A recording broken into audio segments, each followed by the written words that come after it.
Well, good evening, everybody.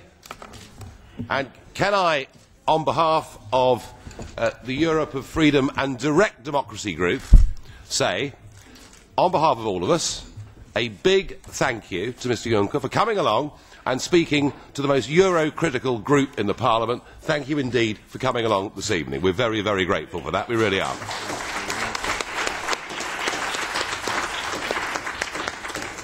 And I also want to say that over the course of the last few weeks, a lot of things have been written and said about you. We're told that you like a drink and you're a smoker, and I even read that you drink endless cups of black coffee. We couldn't care less. We're not interested. We've even seen... Do you have a cigarette, please? Well, actually, it's funny you should say that. We're not interested in any of that. We've even seen some unpleasant personal family things written about events of 70 years ago, and, you know, none of us are going to go there. We're not interested in sinking to the gutter. We're not interested in behaving with the worst excesses of the tabloid press, but we are genuinely interested to hear what you have to say about your vision for the course of the next 5 years. And when you've spoken, there will be a lot of people here. Nearly all of these members are brand new to the European Parliament. One or two have been here before, but most haven't. And a lot of them would like to ask questions. And there is, I have to say, among many of us, a slight curiosity about this whole process. Because certainly in the United Kingdom, we had absolutely no idea that the European elections had any connection at all with who the next Commission President was going to be. And we also, I suppose, have a few questions about the fact that the Parliament only ever gets presented with one candidate to vote for, which doesn't strike us as being wildly democratic, and we're even more upset, and I'm sure perhaps you'll share this with us, that when we do get the chance to say yes or no to you next week, it'll be conducted by secret ballot, which strikes us really as being very strange indeed. But my job is this evening to be in the chair, and so I'm going to do my best to be entirely neutral. How about that?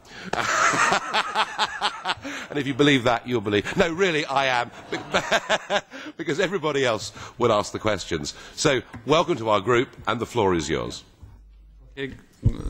Chair, good evening, ladies and gentlemen. It's my pleasure to be here. You have come to this room in a very great number because you wanted to admire a real European arch-federalist. that's like they are looking like, and you wanted to see someone who is trying to bring the European nations down. You are admiring someone who doesn't believe in national member states, and you will be disappointed because years ago and again I was the one, we were only few to say this, who is expressing his view that European nations have to be respected, that nations are not a temporary invention by history, but that they are there forever. And the real aim, the objective of the European Union is, of course, not to destroy nations, regions, member states, but I have the highest respect for the national entities, because these national entities are not only entities, but real long-standing projects of people living together on a given territory. So my intention is not to be helpful in the birth of the United States of Europe, because I don't believe in the United States of Europe. I've never used that expression. Yes, I did it in my pre-pubertarian time, but since I was seeing the first signs of maturity, that's going back to the age of 14, I never employed that impression, and so I don't think that on rhetorics we will have major difficulties amongst us. I wouldn't like to comment too much on the process, because I do know that you didn't and don't and will not like the process, but the process is that some of the political families in Europe decided to enter this electoral campaign with so-called lead candidates. I was one of them, but I know that the British public didn't take care about that, and so I didn't campaign in Britain for the one and single reason that I don't have a sister or a brother party in Britain. Maybe that this will change tonight, that I will make new friends and new allies. And rightly so, you pointed out that this will be a vote by secret ballot, which of course is to your advantage, because no one will be discovering that you will vote in my favour. And that's what I'm expecting. I would like to address a certain number of content elements which are important to my view. J'avais présenté. I had, at the beginning of the election campaign, put forward a number of priorities. I'd put forward a number of priorities, and I described as the first priority the need that there was and that there still is to allow Europe to find growth again, to restore growth, a growth that would be rich in jobs. I never felt that we could spend money that we didn't have. I don't believe that growth will return if we just rely on budgetary deficits, if we just rely on mountains of public debt. You can't get rid of the deficit by getting into new debt. So we shouldn't spend money we don't have. We do have to apply a certain number of policies, policies that we've already thought out, and I think we have to try to complete the single market, and we have to launch a single digital market, as I was saying, complete the single market that hasn't been finished yet. So if we do manage to launch this single digital market, if we do manage to complete the building of the single market, then we would contribute to the European economy an added value of 500 billion over the next few years, and we would witness the creation, not the spontaneous organisation, but the organised creation of millions of jobs. So we shouldn't be spending money we don't have. We should be carrying out programmes in order to give its a real meaning to a single digital market. In Europe, to build a real European energy union, we have to lower the dependence towards Russia and other providers. We have to better interconnect the energy channels and the energy supply mechanisms we do have in Europe. We have to put our strength together when we have to negotiate with the provider countries, and we have to make sure that if the energy is no longer coming from the east to the west, that the west will be able to reverse the energy and the gas flux into the direction of the eastern and central part of Europe. I do think that we have a not less strong need to bring Europe back on the investment avenue. Investment is falling dramatically, and the private investment and the public investments have reached really low levels, and we have to increase the investment side of our common undertakings. This has to be done, according to my view, by mobilizing the instruments the European Investment Bank still has in between its hands, and by inventing, if necessary, new financial and financing instrument. I will have later this week a meeting with the President of the European Investment Bank in order to try to put together all the elements which to some extent are all on the table, but we have to assemble them in order to have a full-fledged concept which will have to be applied. I want a fair Europe for everyone. I do think that the social dimension of the European Union, of the internal market, of the economic and monetary union are underdeveloped, and I would like the European Union to become more ambitious when it comes to social objectives, and I'm ready to propose these.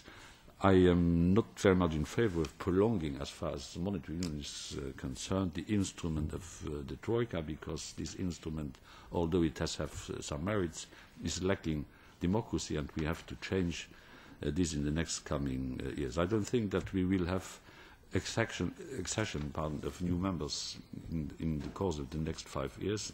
There is not one single candidate country being ready to join the European Union in the next 5 years. We have to keep in life the European perspective for the Western Balkans, because this is necessary in this tragic and complicated region of our continent.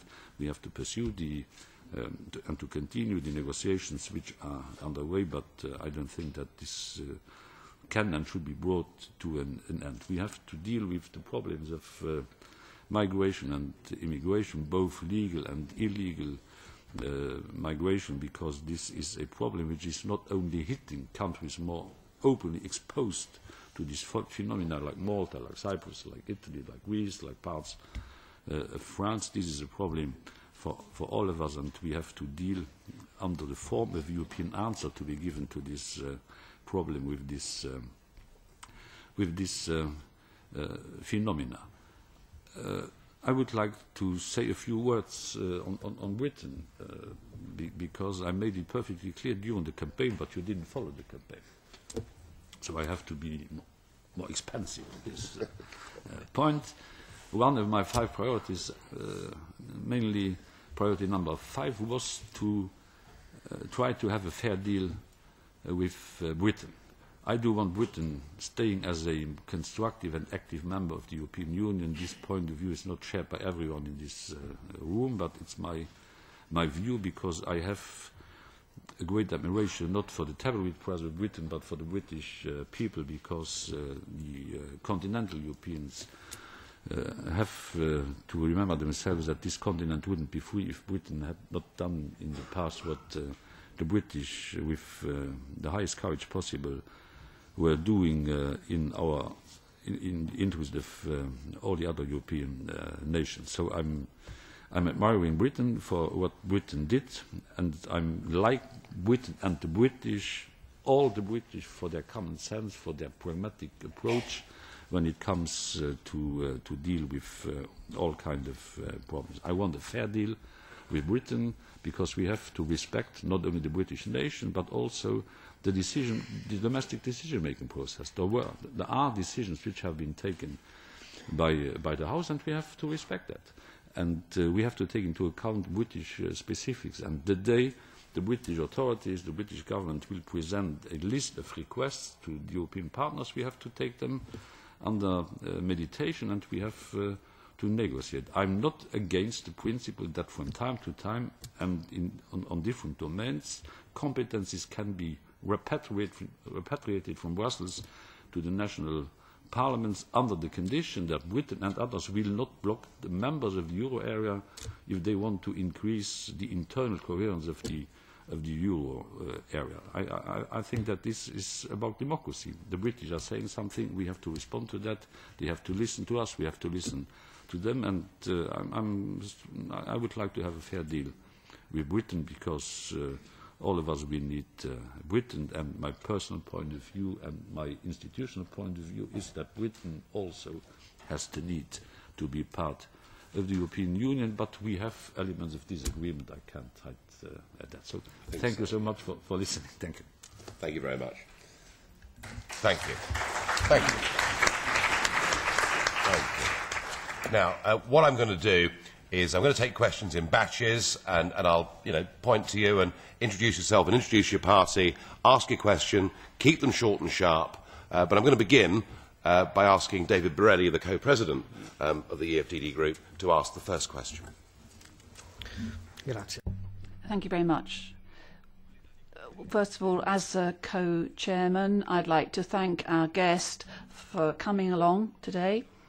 Our group believes formally in the concept of direct democracy. That means that crucial decisions are taken directly by the grassroots, by the people. And with this end in mind, recently we have been gathering questions that ordinary citizens would like to have put to you. And so I have the honour of giving you 3 questions from the grassroots. The first is, what do you think about direct democracy, and would you be ready to support this and encourage it? Second question, what do you think about the European Investment Fund, and secondly, what do you think? Are you going to try to ensure that innovation and investment to help SMEs are actually now taken out of the calculation of the 3% deficit at the GDP level? We know negotiations are underway about taking out that sort of innovation expenditure from the calculation of the deficit, but we think your presence here is very useful so that we can get your opinion on that point. Thank you. Mille grazie. Thank you very much. I believe that the questions related to direct democracy have to be dealt with really and resolved at the national level. I don't see how we can, at the European level, within the European Union, or start organising referendum throughout all member states on the same day, on the same issue, because it could well be that some people would say yes, some people would say no, or it could well be, for example, that the smaller countries, the bigger countries around them, would then have less ability to actually make their voices heard compared to others. So I'm not very much in favour of having referendums carried out in all member states. But of course, nation states are free to organise them if they want to.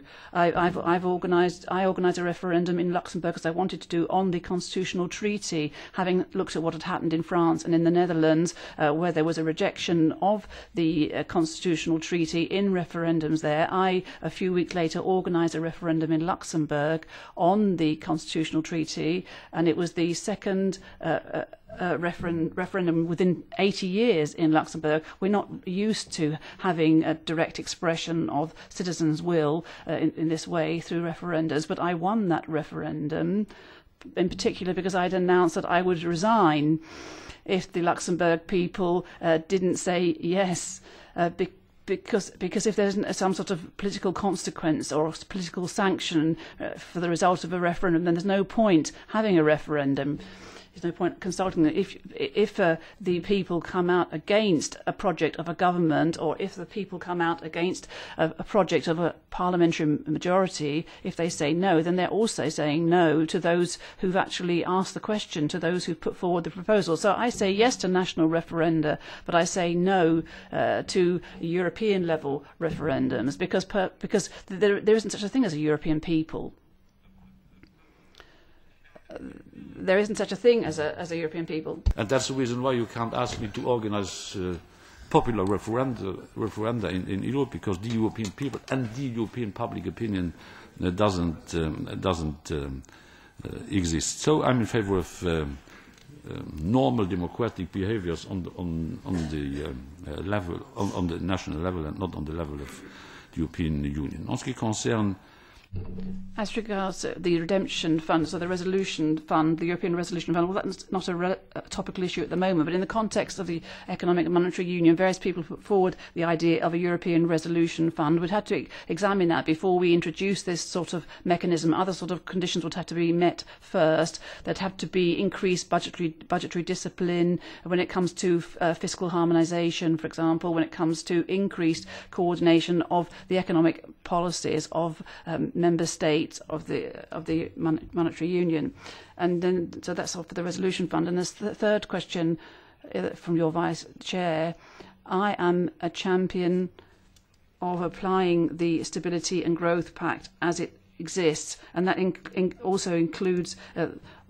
using the flexibility clause, which is part of the SGP since the reforms that were made in March 2005. I'm in favour of budgetary rigour, but I'm against excessive austerity, which gives rise to a lot of injustice, which in particular hits hardest the most vulnerable in our societies. I have for a long time asked the question as to what sort of public expenditure could be withdrawn from the calculation of the deficit, withdrawn from the direct application of the Stability and Growth Pact. As I said, that there's room for manoeuvre for flexibility within the Stability and Growth Pact. I'm going to try to get funds flowing again from the banking sector to SMEs and to the real economy. I'm working with the European Investment Bank, for example, on projects of this time to get the funds flowing again. But if you go outside the GSP, if you take one segment of public expenditure outside the Growth and Stability Pact, how would you deal with other questions, people asking for the same thing in other areas? When in 2005 we reformed the Pact, there were some people who wanted to take out of the Pact investment expenditure, but then you'd have to agree, first of all, on the precise definition of investment expenditure. Then there were others who, like me, who suggested that whether it would be possible to withdraw from the application of the Pact financial volumes for development cooperation or military or military expenditure, and some people felt that military expenditure shouldn't be covered by the domain of the Stability and Growth Pact. So it's a bad good idea or a good bad idea. I think you've got to find other ways of finding flexibility apart from not applying the SGP. Thank you. I think on the point about referendums, albeit as a neutral chair, one of the why are you so insisting on that? Well, I'm just playing, really. I think one of the points is that one of the reasons for the growth of Eurosceptic parties and movements is that it's all well and good for people such as yourself to say that they fully respect the right of nation states to hold referendums. The problem is that the institutions of the European Union haven't actually been very good at respecting the results of them. Denmark voted no, made to vote again. Ireland twice voted no, made to vote again. And in the case of France and the Netherlands, they voted no and were just completely ignored. And the Constitution was rebranded as the Lisbon Treaty. So I think this is one of the great areas of contention. And I know that you'd said you'd resign if you lost the referendum in Luxembourg. I did speak at the Vote No meeting in Luxembourg, and I thought we did quite well, given the resources we had. We still got 44% of the vote. So I got 56% of the vote. I know. And nevertheless, the treaty didn't enter into force. No. Well, anyway, we won't have that debate. But if we discussed what the differences in powers between the Constitution and the treaty were, we wouldn't be here that long, really, would we? Right, now, who wants to ask a question? Aye. Right. OK. Fine. We will do these in batches of 3. Well, thank you, Chairman. Mr Juncker, I was very struck by the fact... Would you say who you are? I'm sorry. Where you're from? Roger Helmer, a British UKIP member of the European Parliament, and I've been a member of this House for 15 years. Thank you for coming. I was struck by your concern about growth and jobs, which I suspect we all share, and your concern about falling investment, which I suspect we all share. But I ask you to consider, is it not the case that the cause of lack of growth, of extensive unemployment, especially in southern Europe, of lack of investment, is the direct result of European policies? The euro currency has been an economic disaster and has spread desolation and unemployment across southern Europe. Excessive employment regulation has made small companies unwilling to hire and is depressing employment and growth and adding to costs. But above all, energy prices, our wholly irrational energy policy, has given us energy prices in Europe that are forcing energy-intensive businesses offshore, taking their business, their jobs, their industry and their investment with them. What we need to do, if we want the grass to grow, is to get the rocks off the lawn. Roger, thank you. We're going to have, we want to have one from Fabio at the back there. Buonasera, Presidente. Good evening, President. Youth unemployment in particular has reached unacceptable highs on our continent. About 59% in Italy, 45% in Spain, and in Croatia and Cyprus around 40%. Such a social tragedy has serious consequences for young people. The increased number of suicides. A 2014 study shows that in Italy in 2013 there was a 67% increase in suicide, people committing suicide for economic reasons. 85% of these people were either unemployed or company owners. So we'd like to know what measures you're going to take in the Commission in order to stem the rise in youth unemployment, and are you going to ensure that there's a minimum income for all the populations of the 28 member states to put an end to this dreadful situation of social desolation, social massacre? Round, hands up, Peter. I'm Peter Lundgren, representing the Sweden Democrats. And first of all, I want to say, in what way, Mr. Juncker, do you differ from an EU federalist if indeed you're not an EU federalist, as British media and other media reported this morning after comments made by you in the European Parliament yesterday? And let me give you some experience from my first week here. My first experience here in the Parliament were not really good. My first meeting as coordinator for the TRAN committee, it was very strange. I received before the meeting an email with the following words: kindly bring your voting cards. But there were no voting at all. The decisions were already made. I would say that democracy that day went straight out the door. So was this a mistake, or is here a fake democracy? Because you have to agree with me that this is not the definition of democracy. And let me be clear with you, Mr. Juncker. We are not against Europe, a beautiful continent where we can work together, but with our own sovereignty, our own flag, etc. But we are anti-European Union with all these building and circus and senior jobs and functions like yours. So my last point, I want to ask you, if you can make us an offer, or can you tell us, what are you going to do for the EFDD group here in the European Parliament? Great stuff.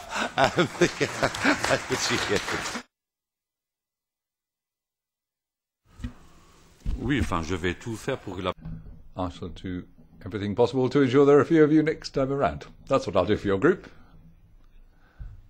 You're complaining about behaviour within groups and the European Parliament not being democratic enough. So you'll have some work ahead of you to improve the democratic quality of your work and that of the Parliament. Why do I distance myself from the arch-federalists, as they're dubbed in Britain? Well, ask those federalists. They often say I attach too much importance to nations, and they say I go on too much about subsidiarity. What I say is what the states, the national governments do best should be done at that level, and the same applies at every level of government, including Europe. Everything that's going on anywhere in Europe doesn't have to be dealt with Europe-wide. Family policy, for example, I think should remain within the sphere of national sovereignty. I wouldn't want the sort of European Union poking its nose into every aspect of every European's life. I'm not the sort of person who wants to gather as many powers as possible centrally here in Brussels. I keep hearing people saying this. I mean, in Britain, you talk about federalists, you assume that means someone who wants to centralise power. But what I understand by federalist is someone who wants to decentralise. Who wants to decentralise powers that are not best vested in the centre, put them down to lower levels if they can be wielded more effectively there.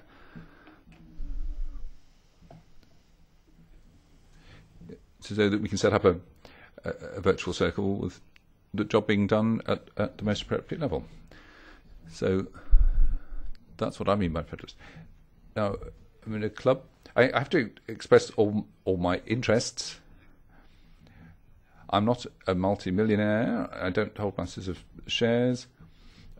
I'm not a major shareholder in multinational corporations. So I was just checking whether I wasn't a member of the Federalist Youth. Some research has been done on that. I'd be rather surprised. In other words, then, I'm not someone who wants to strengthen the centre in a blind, foolish way to the detriment of the member states. If power is concentrated, it would be in areas where individual member states are not able to act effectively in the wider international arena. We need to act together. It's not a decision that will be taken in isolation. A comment off mic from the floor.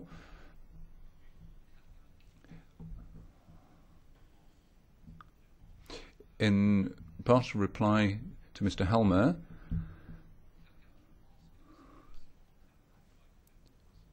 if anyone thinks jobs and growth would have been worse without the single currency, well, let me tell you, I was Finance Minister and Prime Minister for a total of 20 years. I kept having to come to Brussels weekend after weekend for financial and monetary meetings. I was there when the European monetary system came in. I was there when it was a privilege, if we call that, when Britain left the monetary system, and had the privilege of seeing competitive devaluations, which made life more difficult for workers in countries whose governments had poorly managed their internal affairs. And let me tell you this, if you look at events in Iraq and Ukraine, and the worst economic and financial crisis that Europe's been hit by, if we hadn't had the euro, we'd be having a monetary war underway now. France against Germany, against Spain, against Italy. I've seen that sort of thing in the past. Look, you put a question to me, I'm giving you my reply. Easily become exciting. It seems to be a process which is underway. Donc, je suis. So, I'm someone who takes the view that without the discipline the euro has imposed on us, the situation would be worse. That's not the same as saying that every policy we may have applied in the past was necessarily fully driven by common sense and would have taken us that far. I'm in favour of the principle of ensuring that in all the member states there is a minimum wage, as I take the view that all labour deserves remuneration, and anyone who is working ought to be able to live on the wage or salary that he or she earns. So I'm in favour of also of a minimum guaranteed income level in all the member states. That's what I did in Luxembourg. I would be glad to see the whole of Europe doing it, but we're not going to be able to take a legislative initiative to force EU member states to do that, because that is clearly very much an issue within the national purview.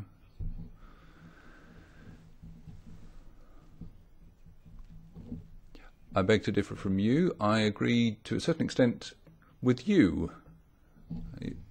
Yeah, at least I have that to my credit. You're right. The word federalist is completely the wrong word.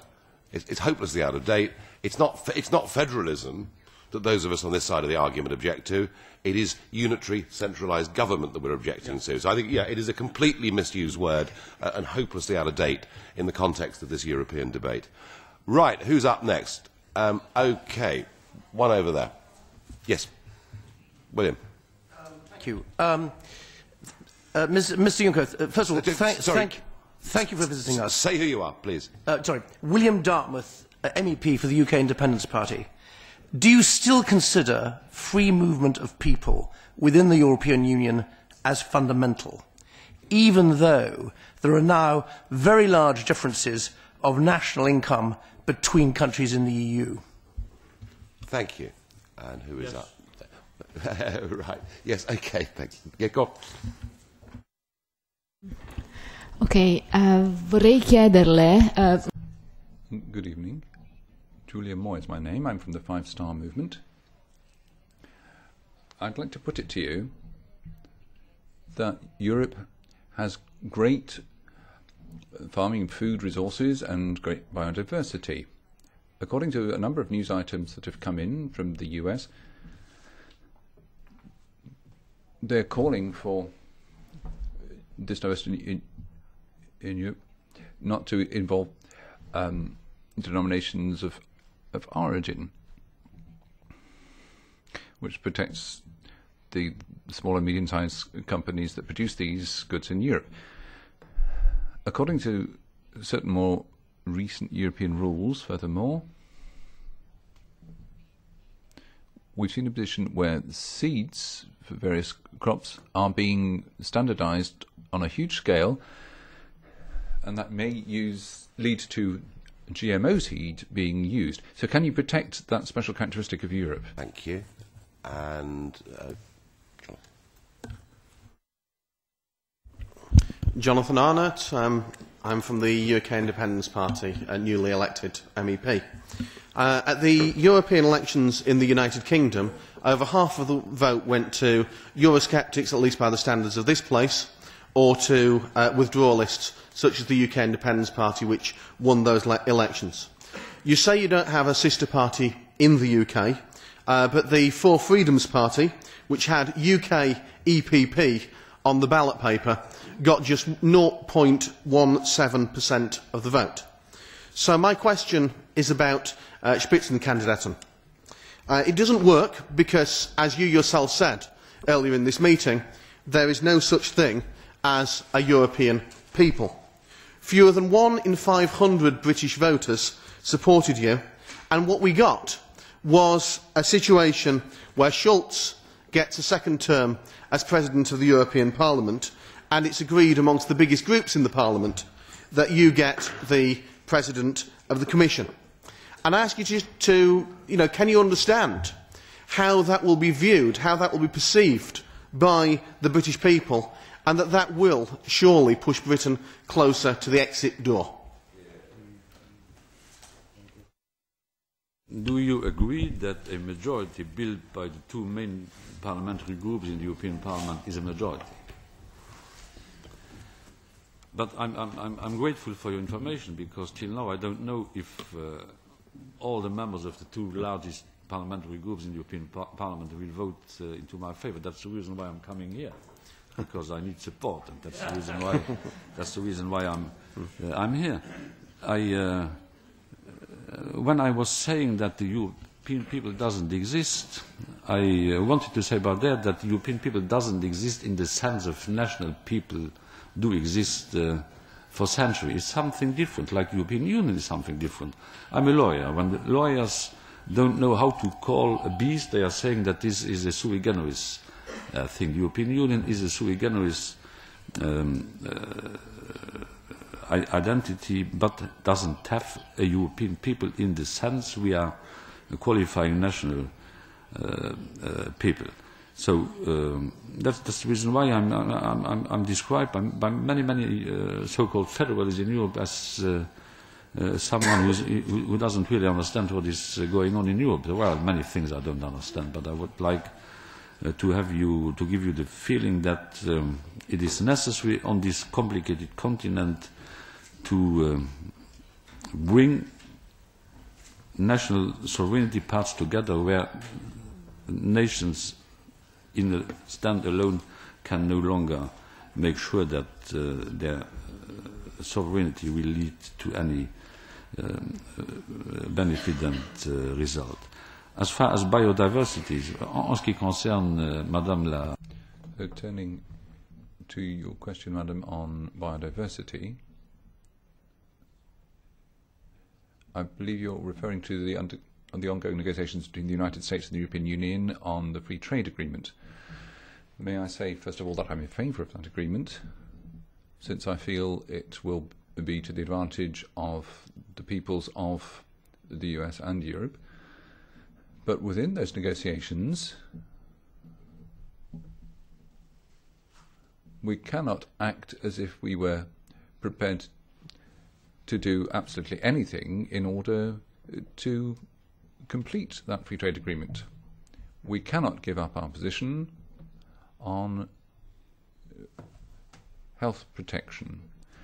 I don't think we can offer up our social provision as part of these negotiations.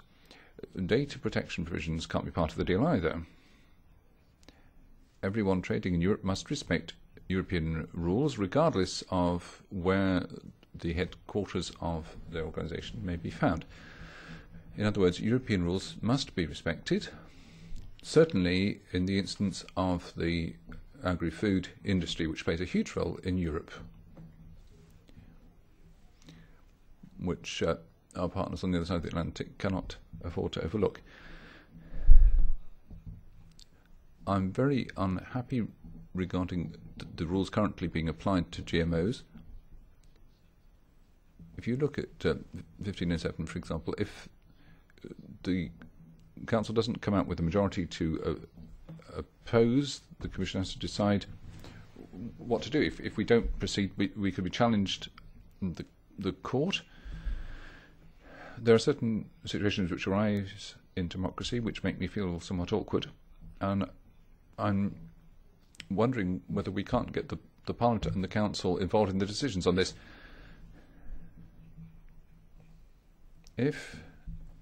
European citizens end up with a decision that doesn't reflect the shared views of the member states, we'd be in an awkward position that I wouldn't want to see becoming the norm.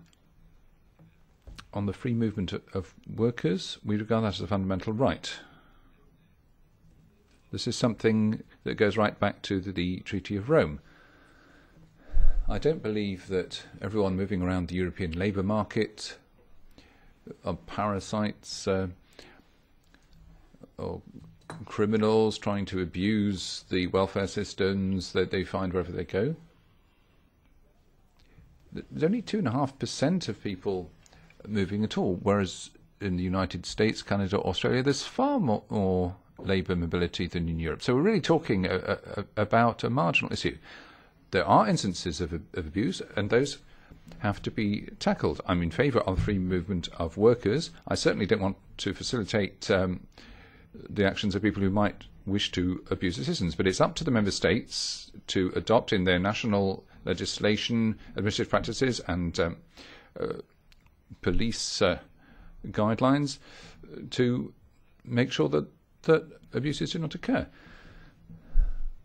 Apart from that, I have to say I'm struck by the way this debate has developed in recent years. Ever since I've been in the Council, I'm a veteran, a dinosaur, aren't I? I've been part of the scene in Europe for decades. I've been Prime Minister, Minister of Finance. I've always heard our British colleagues arguing for enlargement.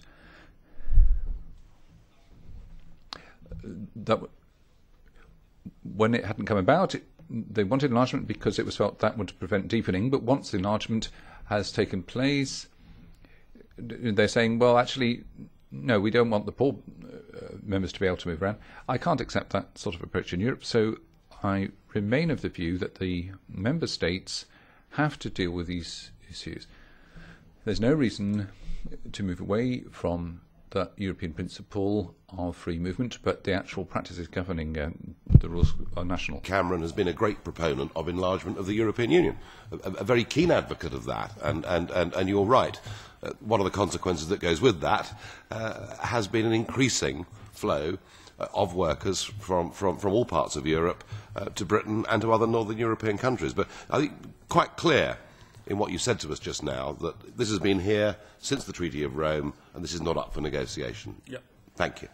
Thank you, thank you. Right. But I would like to draw your attention to the second part of my sentence, that it's up to national member states to take care of the fight against abuse. That's what Yes. I did in my country, so it's possible. Yeah. No. I absolutely understand that. Absolutely understand that. But the big, broad issue, it could not be clearer. Yes. Please, no, behind you, sir. Rosa. Rosa, right. Okay. Buonasera, sono Rosa D'AMATO del Movimento. Rosa D'AMATO from the Five Star Movement. Cohesion policy is my question, particularly macroeconomic conditionality thereof. This principle says that funds may be suspended in cases when a member state doesn't meet economic governance rules. The adverse effects are significant and there'll be less fairness in cohesion policy. Regions will then bear the consequences of macroeconomic conditionality, even if they're not principally responsible for macroeconomic governance. And the suspension of those funds may have a negative effect on the poorest regions of the member states, disproportionately so, and they're particularly reliant on this funding. They'll have less reliability in terms of financing. So the Commission can threaten suspension of the funds, and they have the last last say. They're supposed to have a structured dialogue, and Parliament is only consulted. I think there's a big disbalance between North and South of Europe. Don't you think that implementing this policy will simply aggravate that existing deficit or gap? So we'll be infringing Article 3 of the treaty, which says the EU should promote economic and regional balance and solidarity between member states.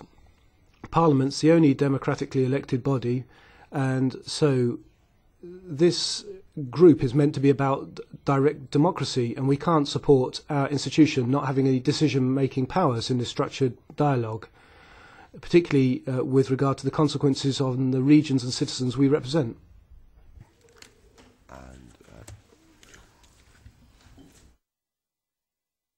Newly elected MEP. Has David Cameron discussed with you, if you become a President of the Commission, which competences would he like to see repatriated?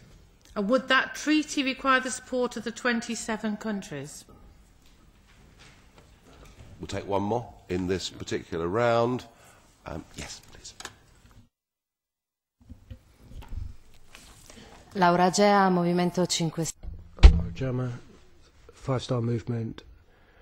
More than once you've touched on the topic of austerity rather than the Troika itself. What do you think about the policies implemented by the Troika in the most crisis-stricken countries, which has seen a marginalisation above all of the European Parliament in the preparatory phase and in the monitoring of ongoing developments? Also, what about the social impact that these policies have had? This sort of austerity was meant to get jobs and social cohesion and growth back on track, but the results have been a further loss of jobs, around 2 million over the course of 4 years, and higher rates of unemployment amongst the young in particular, and we feel we have to represent them here. Thank you. Oui. Tout d'abord, yes, first of all, the lady who asked me the question about Mr. Cameron. In life, I can do a lot of things, but I don't see myself as Mr. Cameron's spokesman. So if you want to hear what he said to me, you should ask him.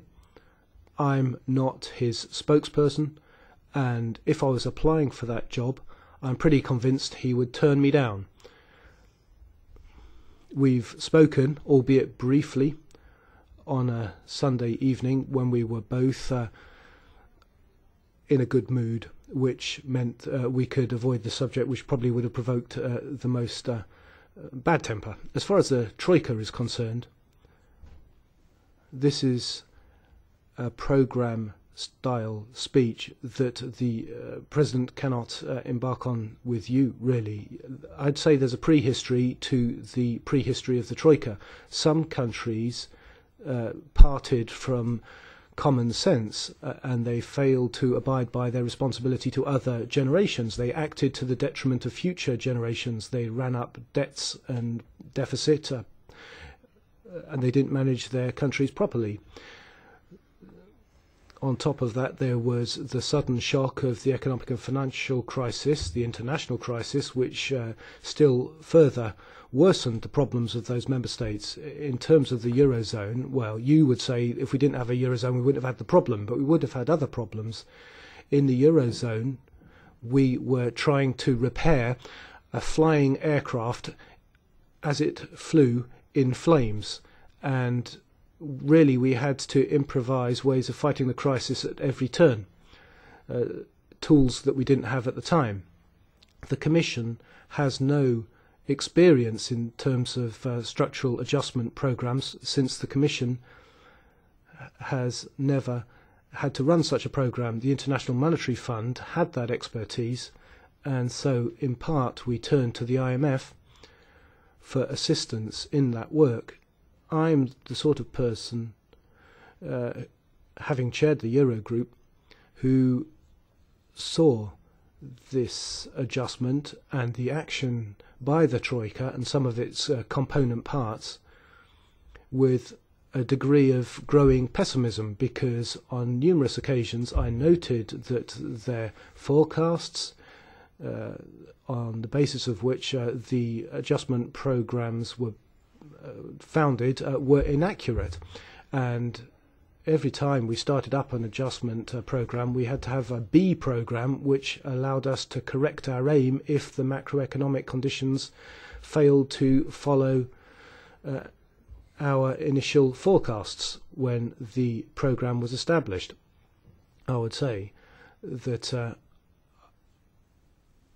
I think there won't be adjustment programmes over the next 2 or 3 years, but if there were to be one, before establishing an adjustment programme, I think we would need to have an impact study on the societal impact of such an adjustment programme in order not to proceed blind. That said, there was no alternative. There was no other option. The countries we're talking about and others running that risk had market access cut away from them. They couldn't obtain financing anymore. They were on the brink of the abyss, and therefore we had to put in place solidarity mechanisms with a quid pro quo. We needed to see solidarity from those countries which were seeking assistance. Macro conditionality is a term that many Europeans will fail to understand, I think, but we go on using these terms, which not everyone can understand. Anyway, macroeconomic conditionality is relatively recent. Beneficiary countries under the structural and cohesion policy programmes have to meet a number of criteria. They can't, on the one hand, ask Europe to simplify things too much, to take one person's money and give it to someone else, without them having to follow a number of sound management principles. If we did that, Europe would be criticised for failing to oversee proper use of taxpayers' money, and we're often criticised because Europe's resources aren't always allocated in the best way, and often it's because member states misallocate EU money. I've always been in favour over the years of a change of co-financing rules, because if you demand of a country which is economically weaker and dealing with serious social consequences to co-finance 50% of the programme, it's an insult to that country. Over the course of the years, we've seen an increase up to a level of 95% of co-financing. We will let you go, I promise. Oh, sorry, we get this. Sorry. In the unlikely event that it's David Coburn, I'm the MEP for UKIP for Scotland. In the unlikely event that Scotland gets separation from England, will Scotland remain in the EU?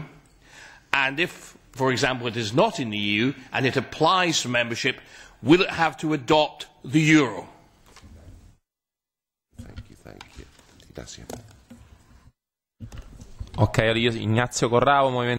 Ignazio CORRAO, 5-star movement. I would like to ask about the EPP, the Socialists and ALDE and their behaviour in terms of the allocation of committee chairs.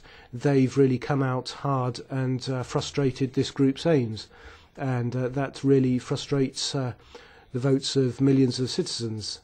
If you think that conduct was anti-democratic, I'd like to hear you criticise the leaders of the EPP, Socialists and ALDE.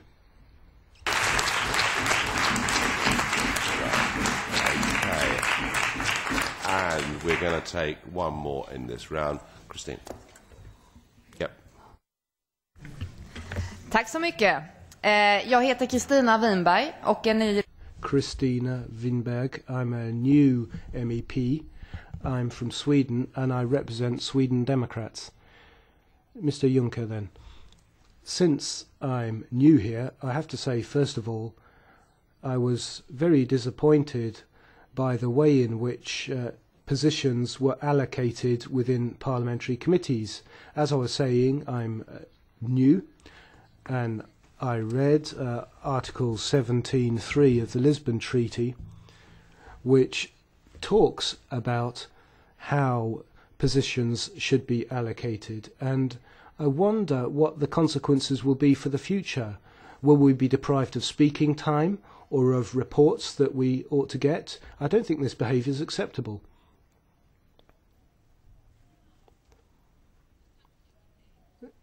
You've got 5 priorities. You talk about immigration. You say that we have to be resolute in coping with the problems posed by immigration, but how? Do you have a programme? Do you have a plan? As a member of the Libe Committee, I'm particularly interested in this. Have you got anything down there in the pipeline? You say that the EU has to help refugees in neighbouring countries more. What are you going to do? And then you say you don't think that the European Union will be enlarged in your presidency. Well, I'd be very happy. I'm happy to offer you a cigarette to celebrate after the meeting, if that's the case.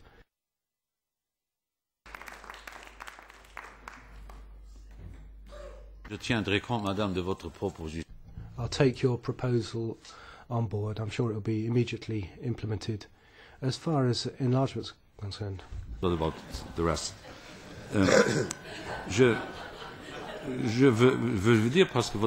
I just wanted to pick up this question you raised, which is a fundamental one,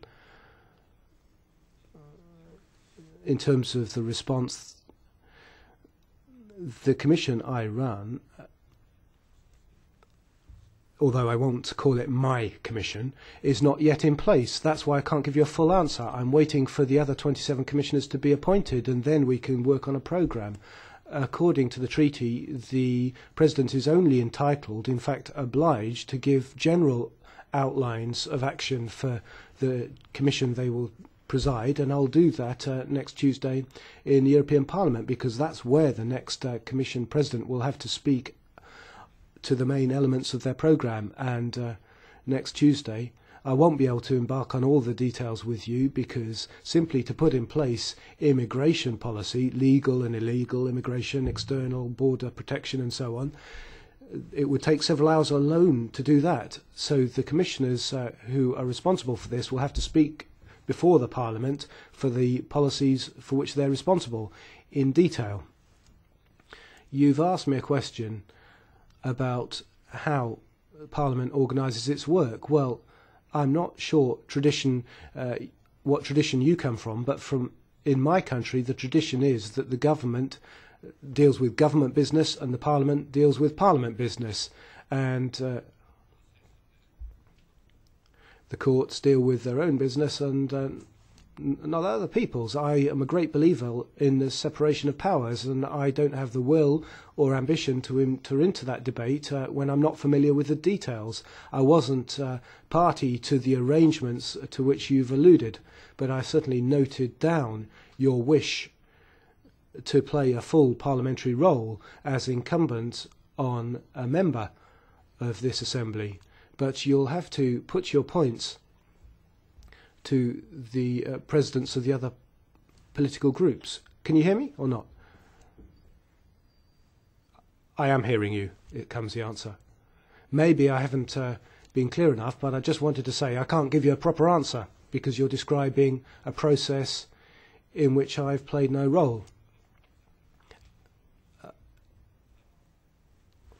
No. We want your opinion about this.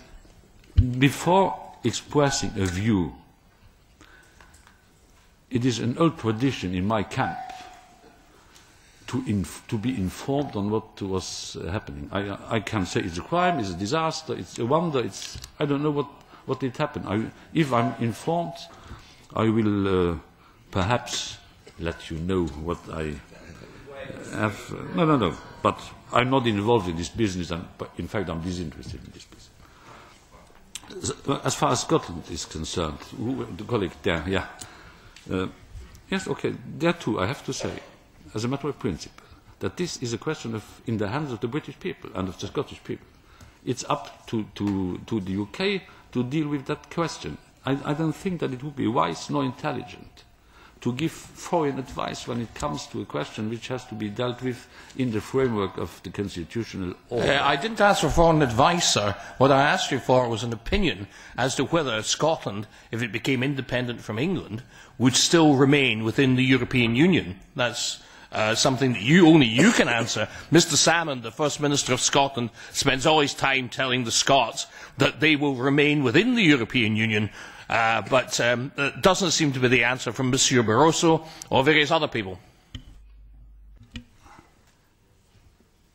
Do believe me that I did understand your question. Also the question of the euro. If they were out, would they have to adopt the euro? I wanted to make reference to the fact that this is a question to be dealt with by the British nation and not by the European Union. If Scotland takes... No. The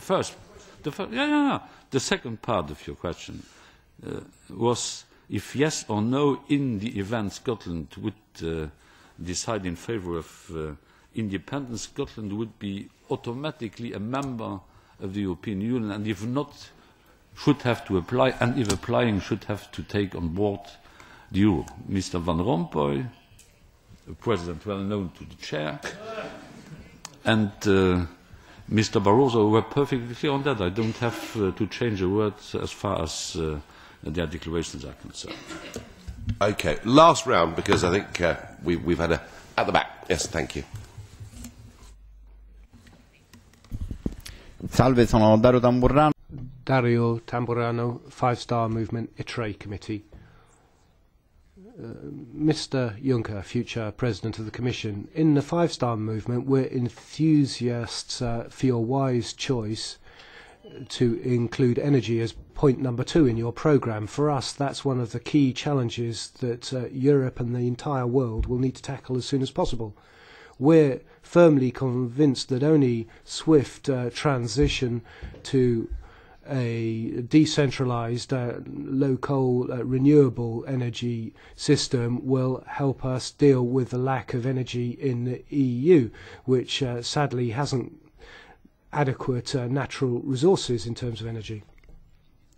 The latest leaks we've heard about the climate and energy package 2030 indicate that the European Commission has a study concluding that a binding target of 40% for energy efficiency by 2030 would lead to a reduction of CO2 emissions and gas imports of a similar scale. But when it comes to renewable energy, it talks about a value of 27% as binding, but only for Europe as a whole, not for individual member states.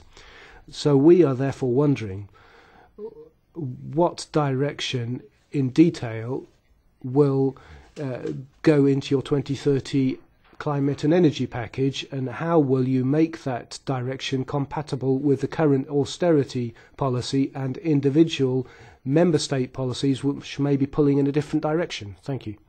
We're going to do a couple more. Bill? Thank you. Good evening, Mr Juncker. My name is Bill Etheridge. I'm a UKIP MEP in the West Midlands. I've noted that you're very much an advocate of tax standardisation across the EU. I'm intrigued as to how this is compatible with the policies you supported while leading Luxembourg, where advance agreements were made with multinational corporations, creating a virtual tax haven, and has led to a formal investigation by the European Commission. So I'd be very interested in your view on how there's compatibility there. Thank you. And the last question is going to come from Ray. Good evening. Well done, me. Good evening and welcome, Mr Juncker. I'm Ray Finch, a UKIP MEP representing South East England. Given that you're planning to introduce a European Union education in our schools, will you be offering David Cameron a course in EU negotiation and democratic elections?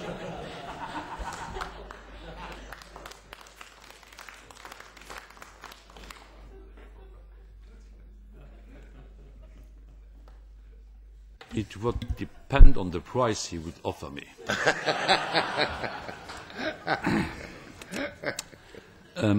Sur la... On fiscal standardisation, tax standardisation, I had the impression that you were interviewing the Chancellor of the Exchequer. He knows much more about this than I ever did. Whenever the European Union was making progress in the tax field, it was under Luxembourgish presidency. That was the case in '91, when I was chairing the ECOFIN Council. We made a deal together with Britain. Norman Lamont was the then Chancellor of the Exchequer, on VAT and excise duties, the 24th of June, 7:45. In '97, when I was back in the chair of the ECOFIN, having been appointed Prime Minister in between, we made a deal on tax savings with the agreement of the British government. We adopted a code of good conduct against unfair tax competition, which had to be applied in more than one country, including mine. On the 10th of April 2013, I announced to the Luxembourgish Parliament that the banking secrecy, which was a Luxembourgish, Austrian and Belgian tradition, and a German tradition for a very long period, had to be brought to an end, and it was abolished since then, and from the 1st of January 2015 on, we will enter the system of the automatic exchange of information. That's what I did, and what I'm proposing now, to coordinate in a better way the companies' taxes in Europe in order to avoid this bringing from one place into the other according to the differences and divergences of the tax system people could have discovered, is in no contradiction with what I did in the past, and I'm one of those publicly in Parliament was always saying that as far as tax rulings are concerned, the Chancellor can indicate you what this is about. Mainly on financial centres, we have to be very cautious and very prudent, because we are becoming the toys of companies and of the financial industry, and it should exactly be the other way around. The first question was related to energy. Vous avez posé une question, monsieur. You asked a question, sir, about energy and about the European Energy Union. I'm happy that you share my analysis, that that's where we really have an urgent need for action. This is a political area which can be broken down into 20, 30, 40 different areas. And I can't talk about all of these, but you know as I do that the European Council in October will be setting the goals, the objectives that the European Union would agree on. And I attach a great deal of importance, not just at that particular meeting, but also to the Paris conference of 2015, looking at the issue of energy efficiency in particular. I think we have to be much more ambitious in the area of improving energy efficiency, energy savings, and that's something that I will be working on. Lovely. Listen, thank you very much.